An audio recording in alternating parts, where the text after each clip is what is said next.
Hello learners, welcome to IFAS। Myself also your commerce educator, और हमारे साथ हैं उज्जवल सर जो कि आप लोगों को इंग्लिश पढ़ाते हैं। तो आज बेसिकली हम लोग मिल करके आप लोग को बताएंगे कि अगर आप लोगों का PhD नहीं होता है तो भी आप असिस्टेंट प्रोफेसर कैसे बन सकते यस सर, बहुत बच्चों का सवाल आता है मास्टर्स करने के बाद, नेट निकालने के बाद, सर असिस्टेंट प्रोफेसर बन सकते हैं या नहीं।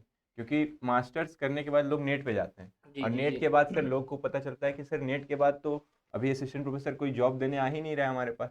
लोगों को क्या लगता है कि नेट निकालने के बाद डायरेक्ट जॉब मिल जाएगा। हाँ तो ऐसा होता हाँ, नहीं। हाँ, ऐसा बिल्कुल नहीं होता है। बेसिकली ये मिथ एक तरीके का है कि नेट निकालो और असिस्टेंट प्रोफेसर बन गए, जॉब मिल गई। तो ये थोड़ा सा मैं बोलूँगा कि ये मिथ है मिथ बच्चों है। में, जी है ना? हाँ। तो बेसिकली हम लोगों को नेट निकालने के बाद बहुत ज़्यादा मेहनत करनी पड़ती है। बेसिकली जैसे कि अगर हम प्राइवेट यूनिवर्सिटीज़ की बात कर ले, है ना? जी तो सर। वो लोग अपना फॉर्म्स निकालते हैं और फिर उसमें अप्लाई कीजिए आप लोग, है ना? उसके बाद फिर उसका इंटरव्यू क्रैक कीजिए, तब आप लोग जो है वो असिस्टेंट प्रोफेसर बनते हैं। हाँ सर। वहीं अगर हम बात करें जैसे गवर्नमेंट वाला, तो गवर्नमेंट वाला उज्जवल सर आप बताइए कैसे गवर्नमेंट में असिस्टेंट प्रोफेसर बना सर जा सकता है? गवर्नमेंट में दो तरीके का आता है सर। एक आते हैं गेस्ट फैकल्टी, जी सर। जिसकी रिक्रूटमेंट आते रहती है। ठीक है। गेस्ट फैकल्टी की रिक्रूटमेंट आते रहती है, लेकिन ये टेम्प्रोरी बेसिस पे होता है सर। तो बच्चों को ये डिटेल नहीं था कि सर टेम्प्रोरी बेसिस पे कैसे बने। हुँ। उनको चाहिए कि परमानेंट कुछ बता दो सर, कि इसके हाँ, बाद मेरा हो जाए सेटिंग, बस सब एक सही बार हो जाए, सेटिंग पढ़ना-वढ़ना खत्म, खत्म है हो ना? जाए। बहुत हाँ। ज़्यादा मेहनत कर लिया, काफ़ी समय से पढ़ लिया हम लोगों ने। हाँ। तो इसकी अगर हम बात करें तो हर एक जो स्टेट है हमारा, लाइक अपना MP है, राजस्थान है ना? तो ये सब क्या करती हैं, जैसे कि MP PCS का भी फॉर्म निकला हुआ है और कुछ दिनों में एग्ज़ाम होने वाला है। जी हाँ तो बिल्कुल। हर एक स्टेट जो है वो स्टेट लेवल पर अपना जो है वो फॉर्म्स निकालती हैं निकालती है। और उसका बेसिकली हमें फिल करना होता है और उसका हम लोग को एग्ज़ाम देना पड़ता है ना? और उसी के साथ-साथ फिर हम लोगों को इंटरव्यू भी क्रैक करना जी हाँ होता सर, है। बिल्कुल बिल्कुल। और अगर एक बार वो इंटरव्यू हम लोग क्रैक कर लेते हैं और वहाँ अगर अपना सिलेक्शन हो जाता है, जी हाँ। तो सीधा हम लोग स्टेट असिस्टेंट लेवल पे प्रोफेसर बन सकते असिस्टेंट हैं। प्रोफेसर, जो गवर्नमेंट असिस्टेंट प्रोफेसर हम लोग बन बन जाते हैं। सकते हैं। और सैलरी का डिफरेंस सर आप बता दीजिए, प्राइवेट में और गवर्नमेंट में क्या सैलरी का डिफरेंस आता है हाँ सर, होता है? पहले मैं थोड़ा सा बताता हूँ गेस्ट फैकल्टी में इनको क्यों दिक्कत आने वाली है। क्योंकि गेस्ट फैकल्टी में लेक्चर बेसिस पे सर पैसे मिलते हैं। जी, जी, बहुत जी। जगह पर क्या है कि अगर आप एक दिन में एक लेक्चर देते हो तो 1000-1500 रुपये आपको मिलेंगे अच्छे कॉलेजेस में। ठीक है। ये मैं अच्छे कॉलेजेस का बता रहा हूँ। फिक्स सैलरी कभी कभी नहीं होती है गेस्ट फैकल्टी वाले में। हुँ। एंड आपको देखिए, जब आप नेट निकाल लिए हो तो JRF वाले तो PhD के लिए चले जाते हैं सर। लेकिन बिल्कुल, नेट वाले बिल्कुल। बेचारे सोचते हैं क्या करें। है तो ना? नेट वाले या तो JRF के लिए फिर से प्रिपेयर करते हैं, या फिर PSC के लिए, ठीक है, service commission, public service commission,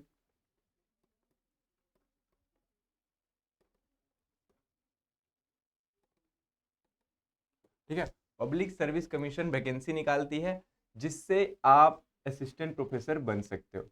और ये परमानेंट होता है। इसमें सैलरी डिफरेंस जैसा सर पूछ रहे थे, तो इसमें आपका 7th पे होता हाँ जी, है ना बिल्कुल सर। करेक्ट, एकदम 7th पे अपना जो है होता है। और ये सैलरी की बात करें तो लगभग आपको 80 टू 90,000 एप्रॉक्स अगर हम बात करें तो, है ना? तो ओवरऑल अगर हम लमसम में बात करें, एप्रॉक्स यस बात सर। करें तो 90,000 से लेकर के 1 लाख तक, है ना सर? हाँ मतलब स्टार्टिंग तो सर 70-80 के आसपास ही होता है, हुँ। लेकिन कट कट कट के हाथ में मिलता है 70 के आसपास। मतलब सैलरी तो रहता है 80 के आसपास, हुँ, हुँ, लेकिन हुँ। कट के मिलता है आपको 70,000 के आसपास में। हाँ, तो तो और पब्लिक सर्विस कमीशन का सर हुआ जी, ये। जी, जी। एंड गेस्ट फैकल्टी वाले में तो मैंने बताया है, टेम्प्रोरी कभी कभी होता है और कभी कभी फिक्स सैलरी भी होता है। तो वो 25-30 हज़ार, या किसी किसी अच्छे इंस्टीट्यूट में चले जाओगे तो वो ज़्यादा से ज़्यादा 45 देंगे, है ना। बिल्कुल, बिल्कुल, बिल्कुल। और सर एक और तरीका है असिस्टेंट प्रोफेसर बनने का, लेकिन वो प्राइवेट वाला, जैसे हम लोग एडटेक प्लेटफॉर्म हुआ या प्राइवेट यूनिवर्सिटी जैसा कि आप बता रहे थे, तो हुँ। बहुत सारे प्राइवेट यूनिवर्सिटी वैकेंसीज निकालती है।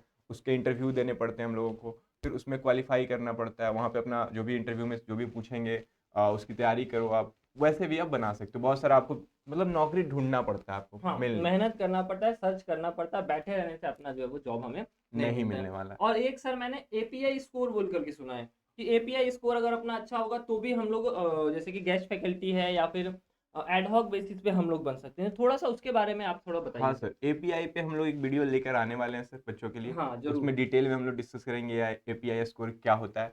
आज मेनली मैं आपको बताने वाला था कि एपीआई स्कोर बढ़िया करने से क्या होगा कि आप इस गेस्ट फैकल्टी वाले में पीएचडी वाले के साथ साथ में आप भी आ जाओगे। क्योंकि अगर आपने नेट क्वालिफाई किया और रिसर्च पेपर वगैरह पब्लिश किया, बुक वगैरह पब्लिश करवाया है, तो आपका वैल्यू बढ़ेगा वहाँ। पीएचडी वाले वहाँ पे पहले से रहेंगे तो उनको नंबर पहले से ज़्यादा मिल जाता है सर हाँ, पीएचडी वालों तो को। हुँ, थोड़ा सा वहाँ पे अगर आपको अपना इंपॉर्टेंस देना है, इंपॉर्टेंस बढ़ाना है, हुँ। तो वहाँ पे आपको ज़रूरत है रिसर्च पेपर का सर। हाँ, और हाँ। रिसर्च पेपर पब्लिश करवा के, बुक पब्लिश करवा के, और भी बहुत सारे तरीके हैं, ये सारा कुछ हम लोग डिस्कस करेंगे एक वीडियो में, जिसमें हम लोग एपीआई के बारे में बात करेंगे। हाँ तो एपीआई अच्छा कर लो तो गेस्ट फैकल्टी या टेम्पररी बेसिस पे प्राइवेट यूनिवर्सिटीज़ में जो वैकेंसीज आती हैं उसमें भी आपको इम्पोर्टेंस दिया जाएगा, है ना सर? हाँ बिल्कुल सर।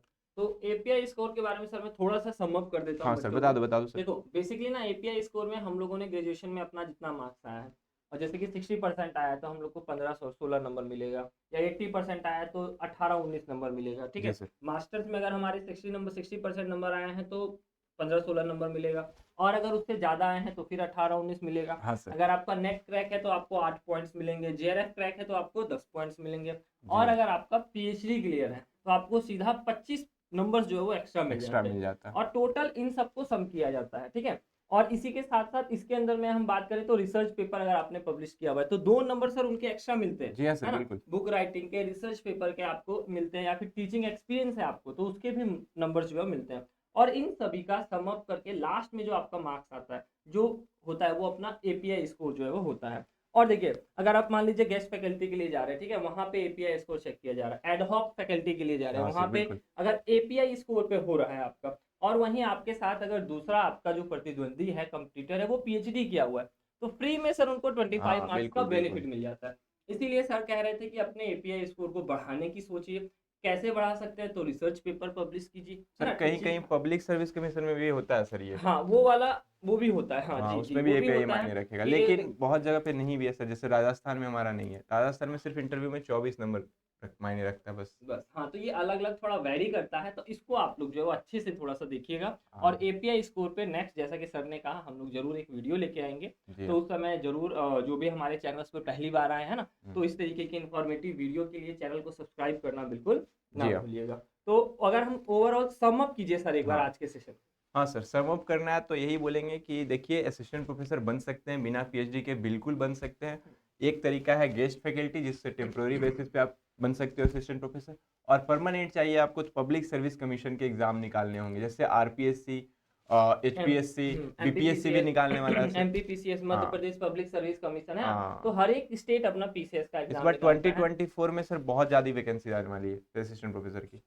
आरपीएससी तो निकाल एग्ज़ाम हो ही रहा है, हो ही रहा है। एमपीपीएससी का भी। अभी आरपीएससी का एक और वैकेंसी आया हुआ है, जी। एंड बीपीएससी भी निकालने वाला हाँ है। और एचपीएससी भी हरियाणा भी एचपीएससी जो है भी वो आने वाला निकालने है, वाला है। हाँ। तो थोड़ा सा अभी जिनका नेट क्लियर हो गया आप लोग थोड़ा सा जाग जाइए, सचेत हो जाइए, सचेत हो है ना। जाइए। और थोड़ा सा अपनी मेहनत को बढ़ा दीजिए, जी हाँ। और थोड़ा सा सर्च वगैरह करते रहिए ताकि ये वैकेंसी आपसे मिस ना हो, और मिस ना आपका हो। जो ड्रीम जॉब है, आपका जो सपना है वो जल्द से जल्द जो है वो पूरा हो जाए, और है ना। इसमें हमारा हेल्प करने के लिए हमारा आईएफएस आपके साथ हमेशा है।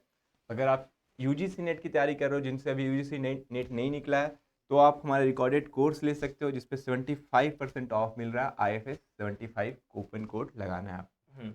और इसकी वैलिडिटी 6 मंथ की होगी, और अप्रोक्स इसका 75% डिस्काउंट है, ह्यूज डिस्काउंट आपको यहाँ पे दिया जा रहा है। और एक चीज, और जैसे कि हम लोग बोलते हैं ना पीएचडी, तो देखो एक चीज मैं बता दूं, पीएचडी तो करना सर बहुत जरूरी है हमारे जी लिए। हाँ, बिल्कुल। क्योंकि अगर आपको असिस्टेंट प्रोफेसर तो आप नेट क्रैक करके बन जाइएगा, जी हाँ सर, लेकिन अगर आपको एसोसिएट प्रोफेसर बनना है, प्रोफेसर बनना है, तो तो उसके पीएचडी लिए करना पीएचडी पड़ेगा। करना बहुत जरूरी जरूरी है। है। तो ये भी माइंड में हमें जरूर रखना है। जी हाँ। चलिए, तो इसी के साथ सर, एक हमारा यूजीसी नेट का ऐप का भी बता देते हैं सर। हाँ चलिए थोड़ा सा ऐप को बता दीजिए सर। तो फ्री वैल्यूएबल रिसोर्सेज आप एक्सेस कर सकते हो। इस पे बहुत सारे best faculty demo videos, all about exam, syllabus, 2 year previous year cut off and paper analysis वगैरह सब कुछ हमारे ऐप पे है। फ्री में आप इसको भी ले सकते हो। हाँ तो ऐप पे विजिट करना जरूर बिल्कुल ना भूलिएगा। और ऐप पे बेसिकली प्रीवियस ईयर के पेपर्स एनालाइज किए हुए, किस टॉपिक से कितना क्वेश्चन क्वेश्चन पूछा आया, गया यस है सर, ना सर। बिल्कुल। उसी के साथ साथ सभी आई थिंक मेरे हिसाब से 2003 से लेकर के अब तक के जितने भी एग्जाम में क्वेश्चंस आए हुए हैं, सारे क्वेश्चन पेपर वहाँ पे अवेलेबल है। तो उनको देख करके आप वहाँ पे अच्छे से एनालाइज कर सकते हैं कि किस टाइप का क्वेश्चन जो है वो हमारे यूजीसी नेट के द्वारा जो है पूछा जाता है। और अगर हम बात करें तो अपना जो पीसीएस का एग्जाम होता है, जी एमपीपीसीएस बिल्कुल, का, बिल्कुल। इसी टाइप का, इसी रिलेटेड क्वेश्चन पूछे जाते हैं। तो ये क्वेश्चंस आपको वहाँ पे भी जो है वो हेल्प करने वाले करेंगे। हैं। Okay sir. तो इसी के साथ सेशन को एंड करते हैं। आपको ये सेशन कैसा लगा जरूर कमेंट में कमेंट बताएं। करके बताइएगा। सेशन पे चैनल पे पहली बार आए हैं तो चैनल को सब्सक्राइब करना बिल्कुल ना ना भूलिएगा। भूलें। मिलते हैं नेक्स्ट वीडियो वीडियोज में। में। Till then take care and bye.